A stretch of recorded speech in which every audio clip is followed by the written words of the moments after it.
Every YouTube channel has two names. The one people see, like Mr. Beast, and one almost nobody sees, a 24 character code called your channel ID. If a tool has ever asked you for that code and you had no idea where to look, this video is for you.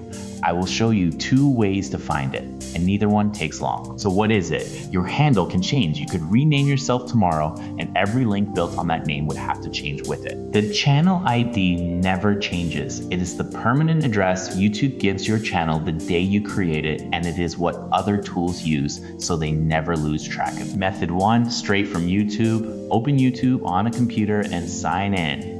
Click your profile picture in the top right, then settings. In the menu on the left, choose advanced settings. Your channel ID is sitting right there.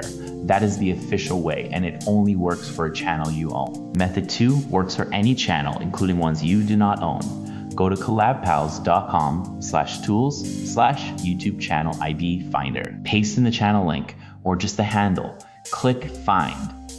There it is. The channel name, the picture, and the full channel ID.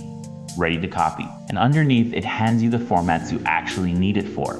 The direct channel link, the feed address, and a ready-made subscribe link. No sign up, nothing to install. And if all you have is a video link, that works too. Paste the video address in, and the finder gives you the channel behind it. One quick tip, to check you have the right one, put the channel ID on the end of youtube.com/channel/. If it opens the channel you expected, you are good. That is it. Two ways to find any YouTube channel ID. The finder is free at collabpals.com.